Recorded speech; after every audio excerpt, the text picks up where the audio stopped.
If you're checking out this video, it means you're on the right path to educating yourself about Kratom. Today, we are going to talk a little bit about the dangers of Kratom. If you are on your journey to learn a little bit more about this plant, I think it's worth noting that one of the most dangerous things that you can do is try to self-diagnose or self-treat any conditions. So if you're looking for Kratom to be a health remedy for you, maybe look elsewhere. At the very least, you should speak to a medical professional, somebody that can give you advice based on your unique health conditions and unique health needs. As with most plants, the dose makes the medicine. So when it comes to the dangers of Kratom that you're going to read about or see online, there's a lot of conditions that aren't fully addressed by the media outlets that are producing the content. We know that bad news travels fast, so it makes a lot more sense for media to put a headline together that's very negative because it will attract more views. It's all about the subcontext, all about the little font that nobody wants to read. One of the key differences between Kratom and other opiates is that it does not suppress the respiratory system. That being said, the risk of death is going to be a lot lower, but I am not a doctor, so don't take my medical advice. What I can tell you is that Kratom does have stimulating and sedative effects depending on the dose that you take. As a result, that means that Kratom can have interactions with other medications that you might be taking. It's impossible for any of us to know exactly what that mixture is going to be. All that I can give you is the resounding anecdotal evidence. What I mean by anecdotal is firsthand accounts of people that I've been dealing with for the last 10 years that have been drawn to Kratom, and it has improved the quality of their life. So when I'm talking about the anecdotal evidence, I have seen many people that have quit alcohol or other hard substances and used Kratom to do so. I've seen people who've managed their pain more effectively as opposed to opiates that are prescribed by doctors, or I've seen people come off of things like heroin or fentanyl and go to Kratom,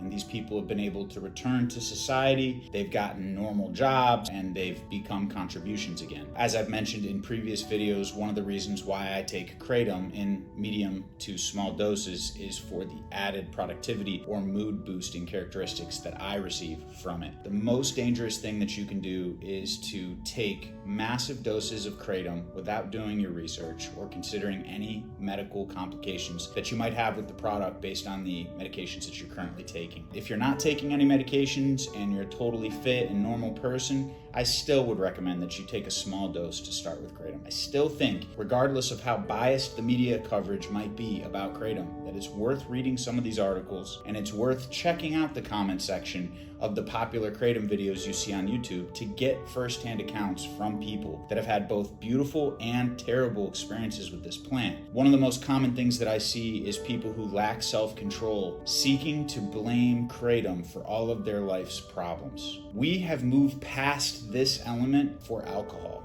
It's already known that alcohol is addictive. It's one of the root causes behind domestic disputes or DUIs, whatever the case may be. But we've tried to ban alcohol before and it failed. So I think psychologically most people who deal with alcohol on a regular basis, they know that blaming Budweiser for all their problems isn't really going to fly. The simple fact of the matter is, if you lack self-control, I strongly suggest that you don't take Kratom, coffee, nicotine, alcohol, or any other substance that could possibly be habit forming, because you're not going to be able to control yourself. But if you're a moderate individual and you're curious about how this plant can enhance your life, do your research and start small with small doses. A lot of people that we get feedback from are people who are curious about how this plant might be able to help their life. So I applaud you guys for going online and doing your research. With that being said, I think it's worth noting that what I do for a living is I sell Kratom and Kava. So my perspective is going to be biased.